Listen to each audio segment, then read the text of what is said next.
Perfect. All right. Welcome back to Boss Uncaged podcast. Today we have an individual that I don't even know how to begin to explain his legacy of what he's done for the world and all the technology. And this guy holds over like 100 patents. So it's utterly ridiculous to kind of think about like the type of mind that we have on the show today. I'm going to name him the high performance boss for, obviously, with his legacy of what he's done, he's definitely an overachiever to say the least. But Reiner, why don't you tell the audience a little bit more about you and what would you like to talk about today? Hey, yeah, thanks first for having me on the show. And yeah, I hope I can share a few helpful ideas, thoughts that inspire or yeah, bring some insights out in the context of our discussion. Myself, maybe in the short version, I lived most of my time in California. I'm a tech guy, tech background. And I worked for large high-tech companies like IBM Research, Yahoo. But now, actually, 2016, I moved back to Germany, Berlin. I continued working in some high-tech areas, but then I created also my own business around the high-performance mind, what you mentioned before, this idea of high-performance mindset.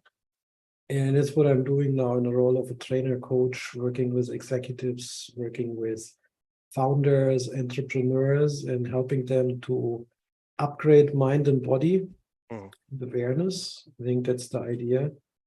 It has a lot of fun, and it was a fun, exciting journey, and possibly I can share a little bit more about that stuff here in the episode. So I think one of the things that I found on your Instagram account was a post about rewriting the software of the mind, which ironically enough, you dealt a lot with like programming and development in most of your career. So for you to kind of make that analogy, I want you to kind of talk about the comparisons between rewriting code and rewriting the human mind. Yeah, that's a good one that you've seen there, because that was just a question I had personally for myself in the past few months. So I was thinking about, you started out as an engineer, software engineer. And so what are you doing nowadays? How did this move into something? Is it different now? Is it similar? So this was my thinking around this. And when I talk about the mind, I usually talk about the mind actually as a software, right? The mindset, some people call it a mindset. It's a very complex piece of software. There's neural networks. If you have some listeners here who have a tech background, they may be familiar with AI, with deep learning and those type of things. And so the mind at the end of the day there's a neural network. At the end, it's a software. And so I thought about, well, if there is this software there, and many years ago, I realized this is the case. And then the problem with complex software, it's usually not running very effectively or efficiently. It has bugs, it is buggy, right? It can be optimized. And so that was clear. The software actually, in most people, they could benefit from optimized software here, mind software. And so then I was thinking about, well, what I'm doing now is actually helping others or teach them or coach them to upgrade that software. So in a sense, I'm still an engineer, but instead of now focusing on complex distributed or high performance software systems that, I don't know, power the internet, I'm now actually focusing more on the human mind. And in addition, also the body. And for the body, I thought about it as a biohacker. I thought about it. It's a similar thing because the body, basically the blueprint there is the DNA, our genes. Those are fixed, but there is also a software there, which is epigenetics. And epigenetics is actually driving the genes. And so it's, again, software that optimizes the body. And so then I figured, oh, wow, this is cool. So you're still an engineer. Nothing has really changed. It's just that you changed the domain, shifted it from traditional software systems to body and mind. And so this is why I like this analogy. It's very helpful to really achieve clarity on that. So, I mean, obviously, with that, I mean, going from like biohacking based upon like computer hacking, right? I mean, obviously, you're saying like they both kind of share the same hemisphere. Like, let's talk about like your journey. I mean, obviously, you have like 120 patents. Like, what kind of patents do you have, and why did you even decide to go down that road to achieve getting that many patents? It was certainly not an objection to create that many patents. It was more I was in a flow state. So I liked what I was doing. I think this is always the key thing if you like what you're doing. And I came to California in the mid 90s. I joined IBM Research. It's a very creative, inspiring environment. A lot of cool people there, very smart people there. And I quickly got into this habit of going really deep in terms of innovation, creativity. Uh, and I realized this was the time when the internet was just booming and being incubated, right? I remember these very early days. And so there was a lot of room for innovation. And in a research lab, usually there's two things that you do. Of course, you think, you're creative, and then either you publish like papers, papers, journal papers, which is good to contribute to the academic research community. But as a business, obviously, there's also intellectual property that can be or should be protected. It's usually a business decision. And so patents is one way of achieving that. And I got quickly into this at that point, learned the basics, and realized that, oh yeah, this is a very important piece as well. It's not just research papers, but also patenting some stuff is helpful for my employer in that case. And so there was so much, it was like a land grab. There was so much in terms of things, innovation that you could do. I'll give you an example, like location-based applications and what you can do in the context of e-commerce. So at that point, think about this was 98, 99 as an example. There was no mobile device around. And so we were already exploring, like we had like one of these big GPS receivers that you can put in the car, right? It was this huge box. And then you could get actually a signal while you're driving the car from this GPS receiver. And then you could do something with it. It was very cumbersome, very primitive. But at that point, we already were thinking about ideas. Oh, now when you put these together, what are the cool things you can do? And so we were already thinking about ideas 10 years ahead. So in 2006 or whenever, 2005. And then these mobile devices like iPhone and so on, they came along and they all had GPS built in. Then, of course, these ideas that we already implemented and experimented with 10 years ago, they all of a sudden came to life. And so this was a lot of fun. So it was not that I had an intent to let's say, publish a patent or something, write a patent up. It was more like it was part of the creative process that this was a side product or a byproduct of it. So, I mean, with those patents, I would think you look at those patents as something for business, but on the other side of the spectrum, I mean, they're monetized as well too. I mean, anytime somebody uses that patent, they'll have to, pay you some royalties. So, I want you to kind of talk about, I mean, at the scale that you have 120 patents, technically speaking, if all those patents are being used at any given time, you're getting checks in the mail, right? I would think directly based upon 120 patents, correct? No, that would be nice. Then that would be a nice deal. No, the way it works, if you work for a corporation in that case, then they obviously they obtain all the rights on it. First, Okay. you get some incentives as well as when you're producing them. So there is some incentive for sure, but they obtain all the rights. And large companies like this, they use it for cross licensing and these type of deals, right? So IBM, I don't know, goes to Microsoft and they say, oh, look, here we have these 500 patents on mobile development or whatever mobile kind of domain or e-commerce, whatever it is. And then Microsoft says, okay, cool, we want to use it here. In return, there's another 500 we have on distributed search or e-commerce search or whatever it is. And then they find a way to agree on this. through cross-licensing. So the large companies, they use it to basically secure some of the intellectual property, but also to license it and if there's opportunities. But for the inventor, it's not that big of a deal. I mean, if I would have created my own startup and done nothing else, then I don't know, creating some of these patents and then later on someone buys them or gets the royalty, then this would be a different story as well. So let's continue down this journey. I mean, obviously that led you to becoming an MIT technology reviewer, right? So like, let's talk about that. Like, I mean, MIT is a household name brand in technology in the US. How did that come to fruition? Well, I mean, the thing was at that point, I was in these days, early 2000 and the following years, I was deep in technology, did a lot of innovation. I joined Yahoo 2004, I think. And yeah, there was a lot of stuff going on. And then at the end of the day, if you're doing cool things, people recognize. Mhm. And MIT, they had this program that came up also in these early days, I think, when they were basically recognizing these type of people or identifying them. And that was, for me, this was a big deal in terms of, oh, wow, look, you're pretty much on the same level like Larry Page or other Google, right, or Jerry Yang, the Yahoo guy, right? So you were pretty much on the same page like these guys. They also got all nominated and recognized.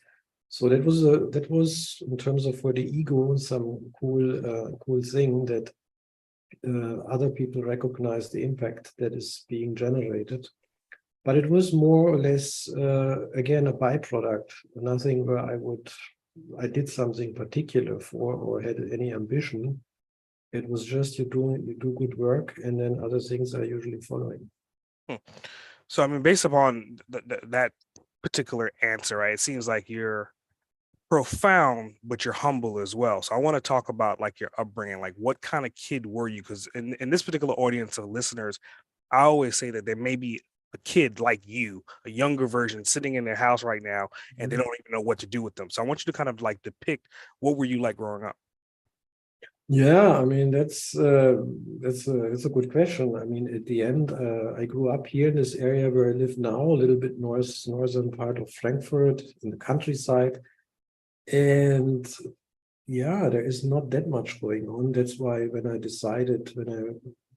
finished my studies, my bachelor's, basically, that I decided let's go into the world and go there where the action is, which was the Silicon Valley. But prior to this, when I was growing up here in this area, there's not that much going on. There's some villages, there's some towns. There's not a lot of infrastructure, particularly in these days. I mean, when I grew up, there was a television that was black and white, and it had 2 or 3 channels. So these were these times. So it's a very simple environment. There was no technology or any of these things, right? This has all happened much later. So I grew up in the 80s, right? 70s, late 70s, 80s. This was the time when, which was, I think, you still had a lot of fun there in this time, but it was just way different compared to now. And so this simplification on one side, and this very simple way of growing up, I always had I was driven or motivated by curiosity, right? I've seen a lot of, when technology came across, I would say this was in the mid 80s or so, if I recall, more and more of this tech stuff came along. This was attracting myself, and I've seen all this. There's these computers or these things that you can program or that they do some stuff. I think this was intriguing. Mhm. And I think, but curiosity, it was always curiosity that was the driver. And that's why I decided I go into tech. Yeah, I would say that's the short version. Hmm. So let's play off that word. I mean, obviously you're talking about technology and ingenuity. If you could define yourself in just using 3 to 5 words, what would those 3 to 5 words be? Yeah, I would say innovation, transformation, I think that's the core of it. It's transformation and innovation, I think. And there is maybe a third aspect, which is that doing, I think, is also a strong one, Mm. because it's what I learned over the years is you can have all these great ideas that can be transformative, but there has to be some doing to actually take things into action. And then maybe the last point here is being, because then I realized about 10 years ago that doing isn't sufficient. There has to be a strong presence rooted in being. That is even more important. And that got me, this was the past 10 years of my journey when I was focusing more on being. But I think these four, they nicely summarize like some high-level concepts that are with me. Which I think kind of leads you to where you are right now when you're talking about biohacking. So I want you to kind of talk about like that transformation, right? I mean, that's one of the key words. How did you go from being so prolific in technology, and then, did you wake up on a random Tuesday and say, hey, now I want to be more prolific on the human mind. I want to kind of do what I did with technology with human tech. Mm. No, that was it was not like this. That I all of a sudden had this epiphany. Oh yeah, it's now let's do something else. No, it was more that I got more and more deeper into work. I was also teaching at the university in Santa Cruz part-time. So while working at Yahoo in the evening or sometimes afternoon or in the morning, it just depended. I spent a few hours there, commuting back and forth, teaching and doing my full-time job, lots of hours. I worked on startup ideas on the side a little bit, as there's so many things you can do. And so at the end of the day, I got out of balance. I ran into this what's a good way, the state of mental exhaustion. So I felt like, oh my goodness, everything got heavier and heavier, and stress was catching up with me, which I didn't even know existed prior to this. And then all of a sudden, I felt in this state of, it's a very unbalanced state of mind and also unbalanced state of the body. And that was really and literally this wake up moment actually happened at some point. So I was in this state for quite some time, and I felt something is off. But then at one night, I remember still, I woke up and I thought I'm dying, right? So I felt like this sensation here in my arm. It felt like a heart attack, typical symptoms. The the ambulance came, it took me to the hospital. And so they wired me on all these devices and whatever. But while they were transporting me to the hospital there, then all of a sudden I had this very clear moment when I was just literally observing myself in a very calm state of mind. And looking at this, also curious, interesting, what's going on, right? And this was a moment of clarity, and that actually lasted longer.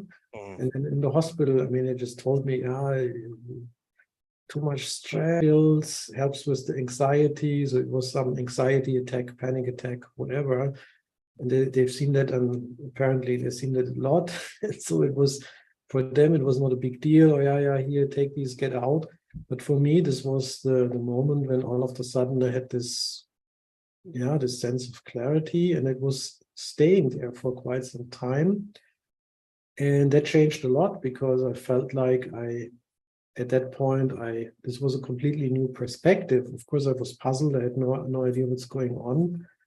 But I decided, I got more and more into mindfulness. There was a course, a standard mindfulness course that in my employer at that point was offering, called MBSR. It's a standard 8-week program. A little bit of meditation, some breathing exercises, body scans, and so on. So I can highly recommend it.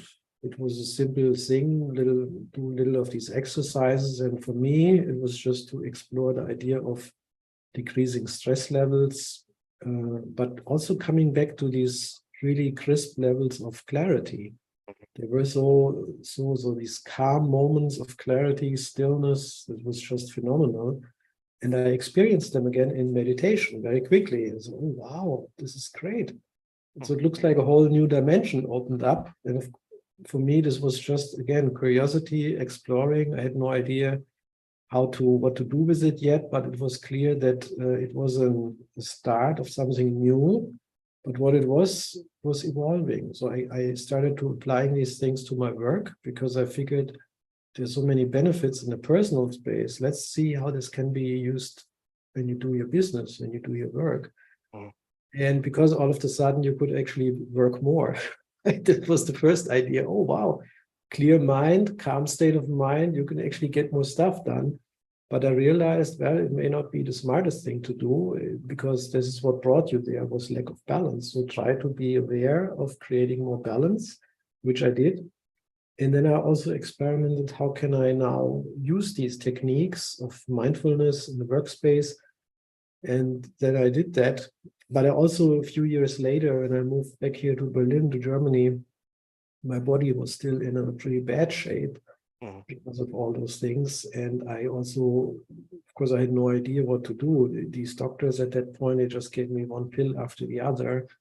Oh yeah, this is for high blood pressure, this is for anxieties, this is for whatever, right? Arrhythmias and all the stuff.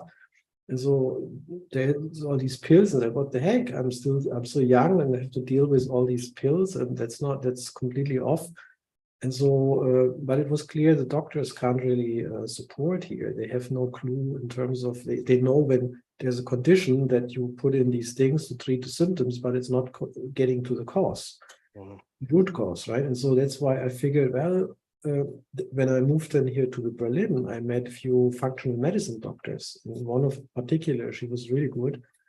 And all of a sudden, I realized this person is speaking my language. She was deep into DNA and systems and biomarkers. I said, oh, wow, this is cool, right? Now, all of a sudden, a lot of stuff made sense to me. But of course, I still had not enough knowledge to figure out how to really practically use these things to live healthier in a systematic way. It was more random. You just learn a little bit here and there how to live healthier.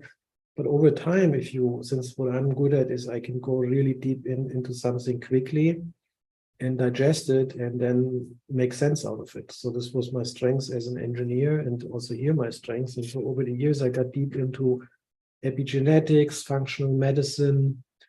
And yeah, I mean, biohacking was at the end, it's just an approach, a more agile approach now to, instead of having this structured plan, it's more, okay, let's try something out. Let's measure, let's do something, then measure again, see what happens. Then you make some modifications. And that worked very well with the body. And with the mind, I figured out how to do the same thing with the mind, because biohacking basically is what I mentioned. There is biomarkers, so there are KPIs, ways to measure. And for the mind, when I started, there was no KPI. That, of course, as a scientist, didn't make any sense. There has to be some way to measure the mind as well. And so this is when I started thinking about mind KPIs, and it actually worked. So I could actually start measuring awareness. I could start measuring mindfulness. And then I came up with this whole idea, or this whole area of measurable mindfulness. And then I brought it together. So I brought awareness, measurable mindfulness, plus the biohacking on the body together. And then this was what I'm referring to, the high performance mindset. It's a combination of mind, body, and awareness.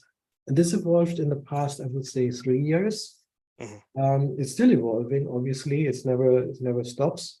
But at that point, I'm in a state now, I think, where I have a good handle in terms of how to combine these things to really cause transformation for myself. It was always that I experimented on myself to feel better, live healthier. But then about 7 years ago, I also started, now I've seen these changes that are positive changes happening to me.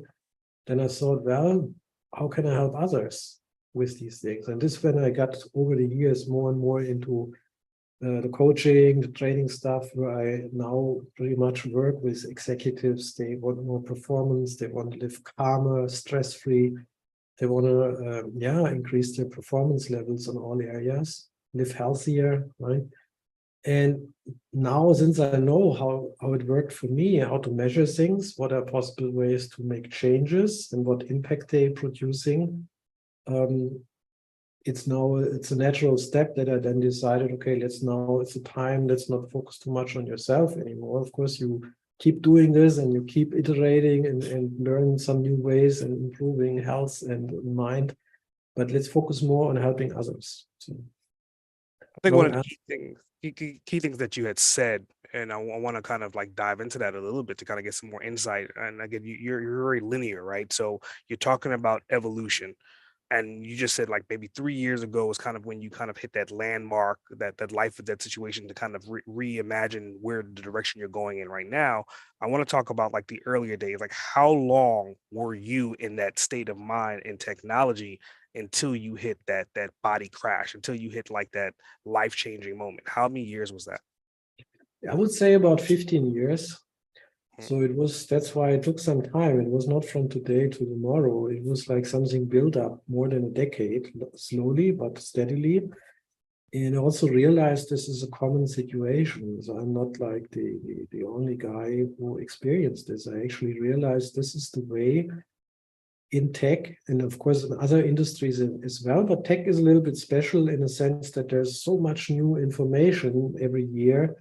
Information is like completely changing, and you have to, as a computer scientist, you have to absorb this information to stay current. Otherwise, you're completely you lost touch to what's going on, right? So you have to stay in touch with new technologies, and so this puts a lot of strain on your cognitive and your mental processing because the body needs to process all that stuff, all this learning. Then you have all these deadlines and deliverables. And so it is, if you're not dealing with it properly, if your mind is not optimized and you fall into the typical traps of what I call the monkey mind. The monkey mind is a state like the untamed or the untrained state of mind where you have not trained the mind. So look at my little Yoda here, or Grogu, right in the back. Um, a state of trained mind. This is when I, in these old days, when I watched Star Wars and Yoda was talking about train your mind, you will. I realized, what is he talking about? But later I understood, this was what Yoda already was telling, and what he was actually, when he was teaching Luke Skywalker for Star Wars fans, they probably know what I'm talking about now, but he was talking about training the mind, right? And Luke was supposed in this scenario, like juggling some things, keep focusing, concentrating. And when I'm talking about training the mind, is really using your awareness to observe your own thoughts Mhm. and start to debug them one by one, right? Really going in, seeing what's going on there. And I think this is what the big game changer is at the end of the day, when you start to really use it gradually to clean up, so to speak, or make your mind more efficient. And I think if you do this, then you can flourish in a tech environment. The tech environment itself has a lot of benefits, but it is challenging with what I've just said. But if you learn how to train your mind, you can flourish in any challenging situation. It doesn't matter because these are just external circumstances that are happening, but the way you're experiencing is completely up to you.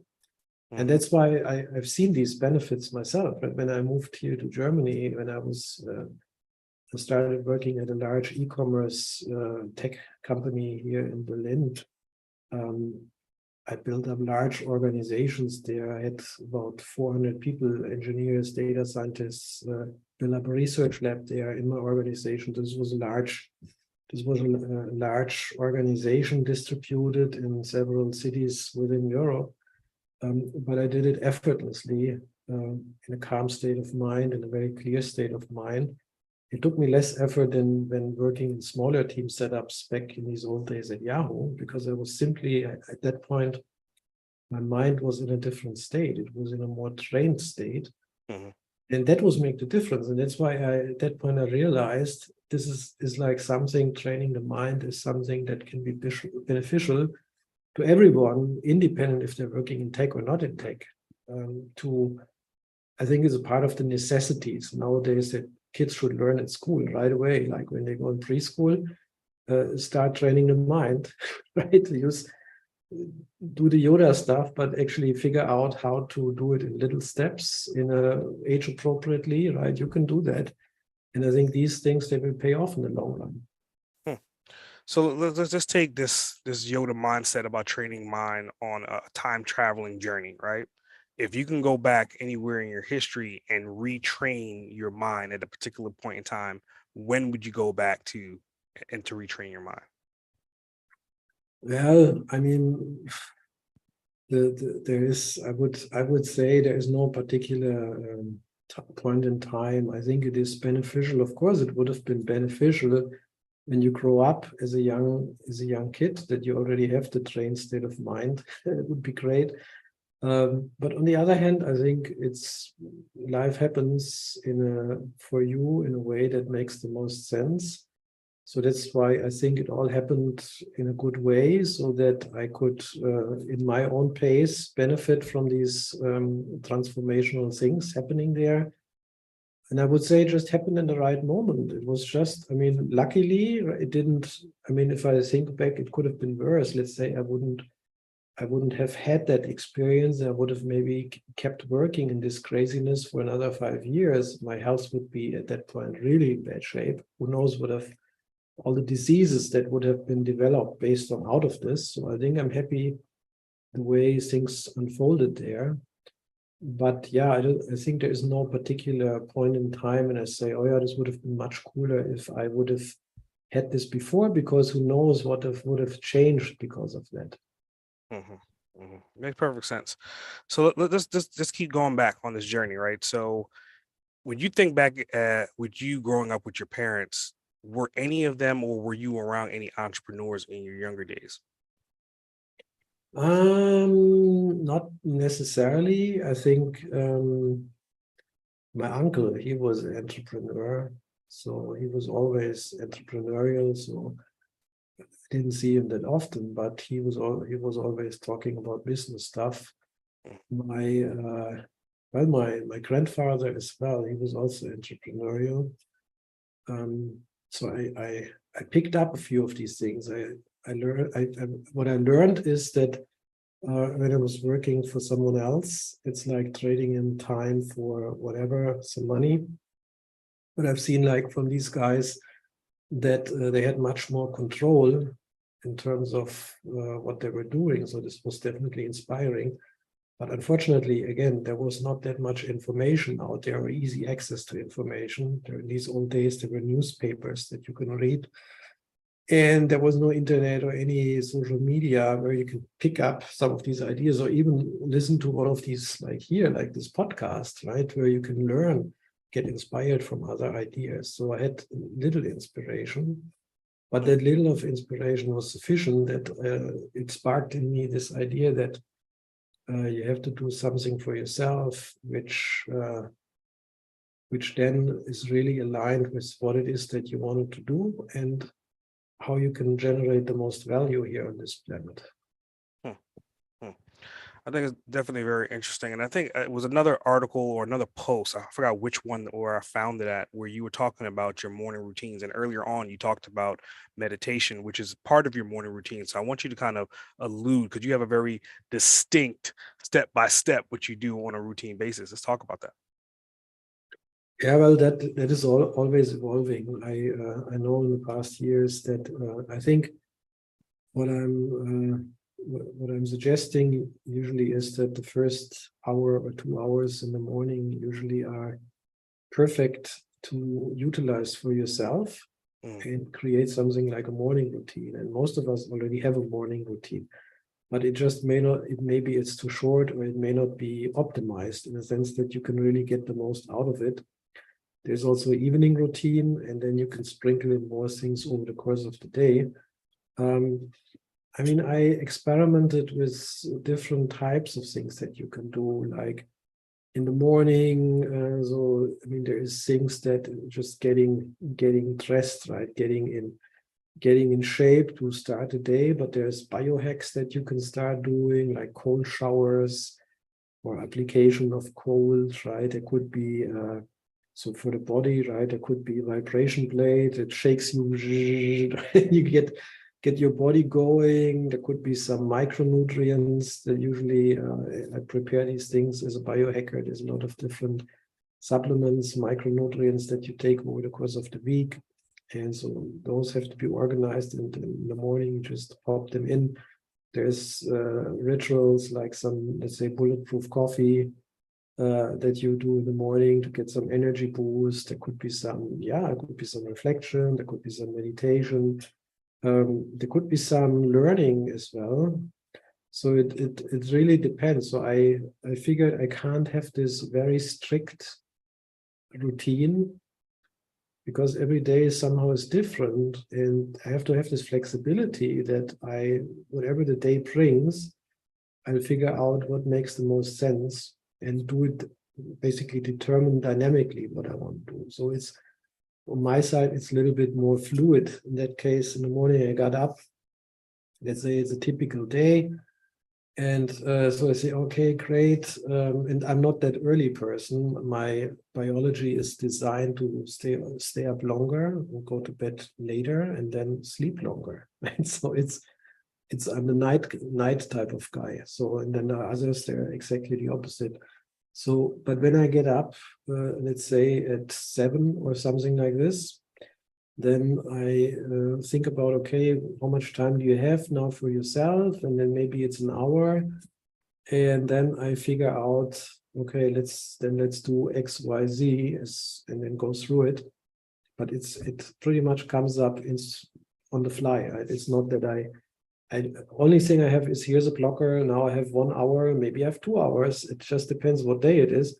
But when I'm traveling, things are, again, completely different. I may have less time. I may have limited access to some of the biohacking equipment or some of the things I can do. So I have to keep it very flexible. And then the only thing that counts is, okay, now I have an hour for myself. What is it that I want to do now to maximize this experience for myself? And then I do what feels good. And after that, I'm happy that I did it. And then I move on to the rest of the day activities. So, I mean, let's just talk about, I mean, obviously you're a doctor, you're highly educated. You talked about keeping up with technology. So that would lead me to think that you're always somewhat consuming data or consuming information. So my question is, do you read books? And if you do read books, what books would you like to recommend to an up and coming entrepreneur? Yeah, I mean, you're absolutely right. I mean, there is so much information out there. And so I started many years ago some backlog where I said, okay, anytime some article or book or whatever, audio book, whatever came to mind, I just added it into the queue. And then there is these moments like in the morning routine when you say, now you have 15 minutes. What can you do? And then I'll pick something out of it. And it's not that I read sometimes books like completely from the beginning to the end. Sometimes I just skim through them. Or sometimes I start reading the first chapter and then I'm okay, that's it. So I decide then, okay, let's move on to something else. So the backlog got bigger and bigger, but then sometimes also I see when I look at the backlog from time to time and well, let's see what's in there. Sometimes I also throw stuff out of it and say, this is no longer relevant, let's get rid of it. But it's grooming the backlog, keeping it up to date. And then when the time comes, like possibly a little bit in the morning, for me, the evening is usually better for this type of stuff, right? After, I don't know, 8 p.m., I go more in a relaxed mode. I may do a little bit of doing a small hike, 15 minutes, to calm the mind, the nervous system a little bit down, maybe do some meditation. And then I got into a mode and say, oh, cool, now you can still maybe do a half hour, 45 minutes of information processing, but light stuff, not too engaging. And then I can absorb a little bit more information. And then obviously over the course of the day, if there's breaks in between, and if sometimes I'm commuting, so if you're on the go, there is stuff like podcasts that you can listen to on the go. So I'll try to use opportunities that are coming up, morning, day, evening, to consume information, make it a priority to do it. And then, yeah, see dynamically, how can I derive some action items out of this? Because just reading something is not that helpful. It's, I always ask the question, what can I learn out of this? Reflect what is actionable here. Otherwise, it's not going to help me. I met a guy, he told me, I remember, it's not that long ago. And then he said, oh yeah, he said, I read 1,000 books already. And I said, oh, great. So what did you learn? He couldn't answer me this question. So he was this guy who's like reading one book after the other, and he's just consuming, accumulating information. I said, well, the key is what kind of action items do you derive? And so that's why when I take some of these books, and you said a book tip, unfortunately, this book is in German. So it's not, I just have it here. You can check it out. It's basically about Igorov, this guy. It's about breathing, how to breathe correctly and how to learn how to actually do breathing. There's several books out there on this topic. It's so fundamental. And but these types of books, sometimes it's not that you just go through them and just read them, get through. It's more like you read a chapter and then you reflect, oh, there's some good ideas on breathing. Maybe there were some exercises mentioned. There is for instance, there's a great test that you can do. It's a body oxygen level test, BOLT. It's a very fundamental test where you basically, so you learn how to do this in this book, but there's other ways on the internet how you can learn this as well. But the idea is when you sit there straight like now, and then you basically at some point you breathe out, and then you close the nose here, you use a timer and you stop the time until there is a strong urge to breathe in. So it basically, how long can you keep your breath without being uncomfortable? And that is a very fundamental number. So for biohackers, this pretty much, for anyone else, this is this KPI, right? This BOLT value, this how long you can keep the holding the breath until there's this urge, shows you how well your mitochondria in the cells are basically capable of how efficient they're working, but also how well your body can tolerate carbon dioxide.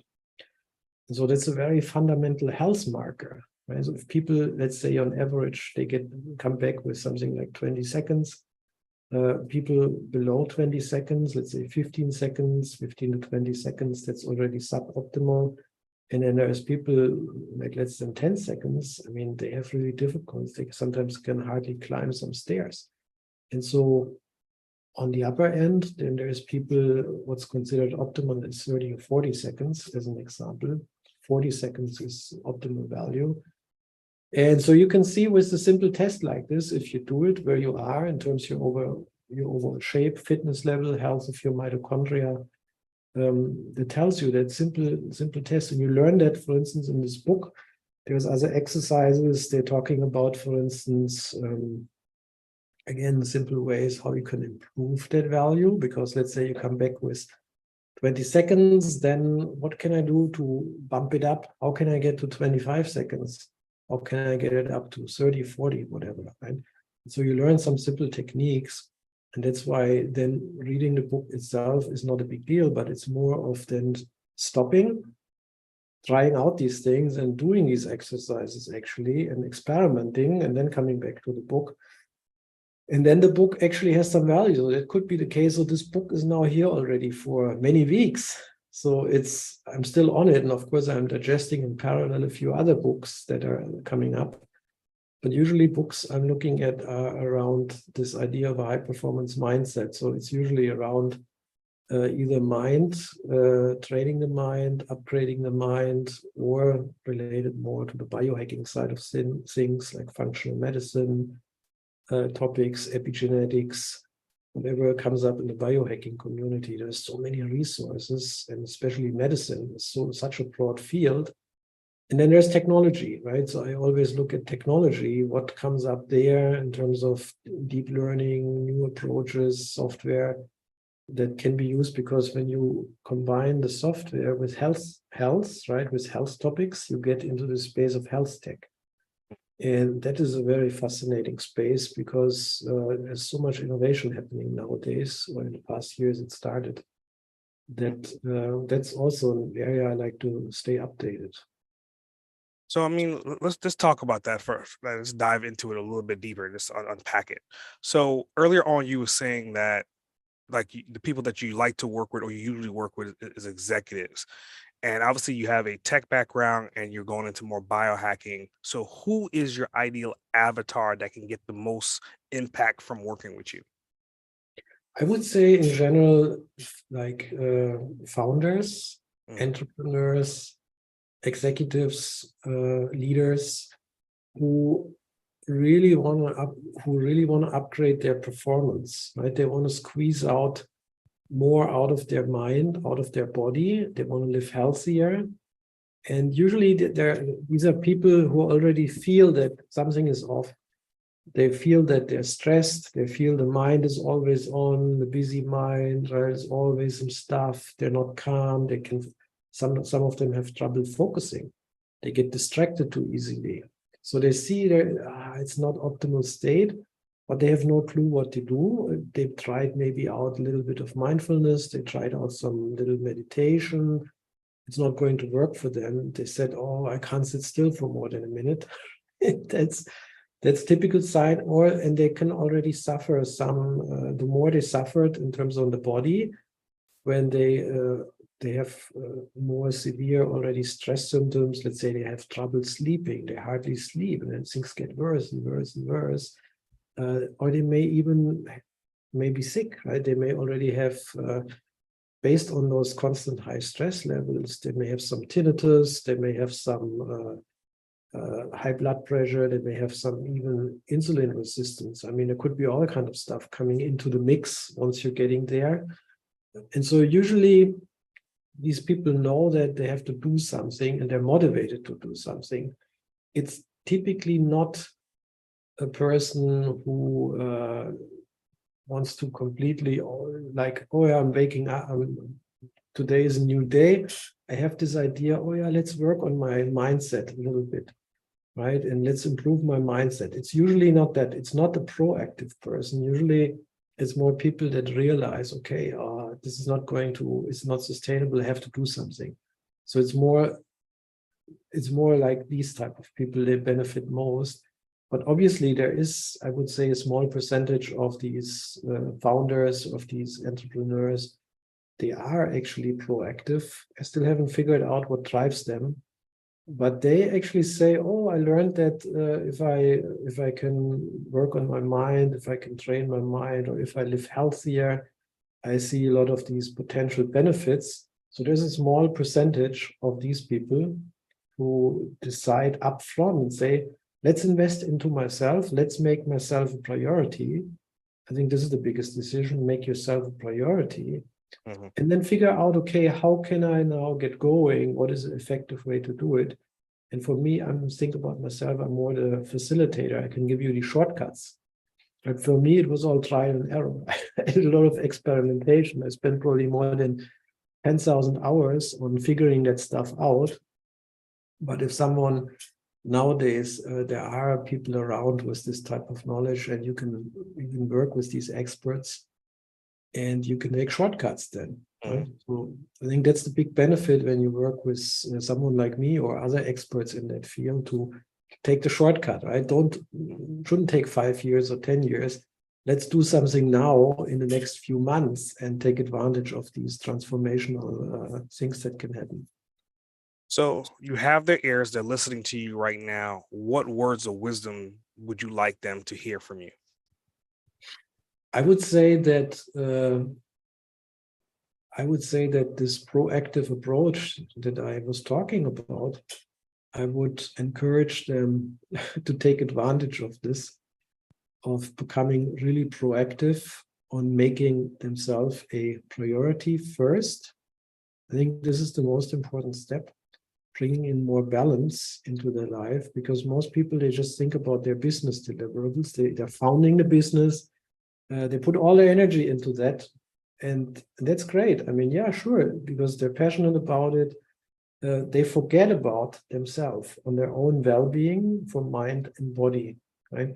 And I think the biggest piece of advice is when you found a business or when you run a business or when you, right, when you want to work in this environment in a more sustainable way, I think making yourself a priority first and then using a proactive approach of upgrading mind and body and cultivating more awareness, because this is the way it is sustainable, and this is where you can actually, at the end of the day, be much more effective, and you can maximize contributions that you otherwise you wouldn't be able, because if you don't do any of that, if you just keep doing like in the hamster wheel and working and working and working, work harder but achieve at the end less and less results, it's at the end of the day there is mental exhaustion, and that's not a fun place to be. And then, of course, when you at that point only realize, oh man, I have to do something, it's much harder to get out of this. You lose so much time when you're already deep in that state. And so I would say, I know people, when they're not in this mental exhaustion state, when they're in this energetic state still, have a hard time to thinking that this even makes sense. But I think there is usually, if you're listening to this, there is some awareness in you, and awareness realize if there's some truth to it. So if awareness is there and you realize, wow, proactive makes sense, it's better to do something now to learn new ways of living healthy, but also living more in a calm state, more in a relaxed state, and these things are possible, then maybe I should invest a little bit of time and resources into myself, figure out better balance. And you can still, of course, then work hard, but you can even work smarter. So this is usually what I'm talking about. It's about work less, but achieve more. There's lots of books out on this topic. I mean, think back in these, I don't know, 20 years ago, the 4-hour work week and all that stuff. But there is a truth to it. It's basically, if you upgrade your mind and body, there is more energy in there. It's more the mind, the brain runs on higher power, has better processing speed and capabilities, and you have more energy. That means you can get stuff done much more effectively, right? That's why usually this is what I suggest, because at that point, when other people, it takes them a half day to get something done, I get it done in an hour, as an example, where other people take 4 hours. Right, then I have 3 hours left, and so, and then I use this free time for relaxation. Don't do the mistake of then you, of course, now you can process more, you're faster. Don't use them to now even do more stuff, but then use them also. Always give yourself some time. So that would be my last piece of advice, would be to balance your resources better over the course of the day, over the day of the week and the months and so on. So let's say this executive is listening and they want to get in contact with you. How do they do that? Like, do you want to send them to your website, social media? What's the easiest way to get in contact with you? Yeah, I think my website usually is good, themindfulleader.net. I think if you put a link to it in the show notes, there is contact there. They can touch with me easily. And then, yeah, and there's a lot of resources out there on these topics, countless videos on how to do some of these things. So plenty of resources that they can look at to get started. Very cool. So I got a bonus question for you. And I'm intrigued to see what you're going to say with this one. If you could spend 24 hours with anyone, and this person could be someone from the past that could be dead, or it could be someone that's presently alive, but you have a 24-hour window to spend only with them, just you and them, mano a mano, who would it be and why? Oh, that's a tough one. I think in my case, the problem is there is quite a few people I admire for their expertise or for other properties that I would like to spend some time with them. And as you could see there, because I mentioned there is these different dimensions of the high performance mind. There is awareness, and then there is mind, and then there is body, and they're all important, right? And so, unfortunately, there is not one person I could go to get answers on all three of them. Usually people have a specific expertise that is tied to certain things. So I give you an example. Eckhart Tolle is a world-renowned author, The Power of Now. So he's pretty deep in when it comes to consciousness awareness. So I would definitely like to sit there an hour, not an hour, but a whole day with him, talk about consciousness transformation, all those type of things, and how the mind works. But then there's other, when it comes to the body, there's people like, let's say, Dave Asprey, which over the years I followed a lot with the biohacking stuff. And this guy also accumulated so much knowledge and experience on all of these topics. It's just amazing, right? So when it comes to the body, talking with Dave is probably a cool experience. And so if I have to limit to a day, I would maybe say spend a half day with Eckhart, spend the other half day with Dave. Right? That's feasible. I think that would be a good thing.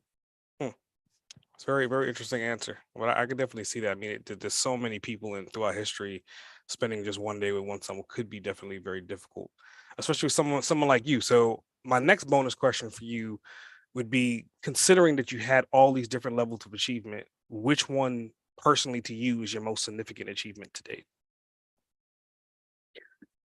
Well, I think I think for me still this transformative moment when I had this all of the sudden this moment of clarity when I was driving what I mentioned earlier in this ambulance. This was I would say, the most fundamental breakthrough from all of them, because this was it opened the door to a completely new dimension of awareness. Right. So all those other things, they're all fun, right? And they're all good. I wouldn't miss any of them. Family, wife, kids, jobs, technologies, all the cool stuff. So, I mean, there's countless lists, and even today, it keeps adding on. But I think the shift when you can add more awareness into your life, and this was basically, at the end of the day, it was a blessing in disguise. I mean, it was one of these moments that you experience, they have a profound impact. But I think after that, for me, it was more keeping this state, or having more instances over the course of the day to stay in a state like this. And it's doable. This is when you train the mind, you can get into these states, in particular meditation. If you do some of the more deeper meditations, sometimes you get really deep into some altered state of consciousness and awareness, and those are cool places to hang out in and stay in. But I think, looking back, I think that was probably the most profound impact, I would say. And then everything else, I would say there's so many cool things, I don't know where to start. Makes perfect sense. So, I mean, going into closing, I like to give an opportunity to whoever I'm interviewing, an opportunity to interview me. You're also a fellow podcaster. You have a new podcast as well. So I'm delivering the Boss Uncaged podcast. You're now the host. Do you have any questions you would like to ask me? It's also a very good question. I would say, maybe since you interviewed a lot of different entrepreneurs, business owners, business guys, smart people, was your impression that when looking at, I don't know how many hundred you interviewed already, but was your impression that there is nowadays a little bit more awareness on these topics for these guys in general? Are people becoming more aware or more balanced, or are they actually making it an effort to working on their mind and body a little bit more in a sustainable fashion? Is that the case, or what was your impression on this? Yeah, I think that's a superb question. If you had asked me that question 20 years ago, 30 years ago, I would say everyone is like, work, work, work, work, work, get it done, don't sleep, don't eat, work around the clock, work around the clock. And honestly, out of like the 400 people that I've interviewed, that's not the general consensus. The general consensus is it's all about like finding the balance. Now, obviously, you have to work. You want to get to an achievement. You want to be prosperous. You want to be successful, but ideally, you want to live to enjoy it. So, to your point, is a lot of people, they go through that midlife crisis along with myself as well, or a life threatening something that happens that changes your point of view to make you work smarter, not necessarily work harder. And that's something that I've consistently seen from everyone that I've interviewed is like they're always going through a transitional point, whether it's life or death, whether it's family, whether it's an opportunity to change where they are to go somewhere differently. It's always going back to what you said earlier. It's like a metamorphosis. And to your point, the metamorphosis always deals with like the mind, the body, and essentially like, you know, where they're going to be versus where they are currently. Yeah, makes sense. Thanks. Yeah, that's interesting. Yeah. If that's your last question, anything else? No, that's it. Thanks. Yeah. Well, I definitely appreciate you bringing all the philosophies and insight. I mean, obviously coming from like a tech background, and now you're talking about biohacking, I could definitely see like the synergy to it, and it kind of makes me think about where we're going to be 100 years from now, like when we have like AI technology infusing with human technology. People like you are kind of at the forefront to kind of infiltrate that, kind of bring those two worlds together, those two hemispheres together. So I definitely appreciate your insight today. Yeah, thanks for having me on the show. Yeah. Great. S.A. Grant, over and out.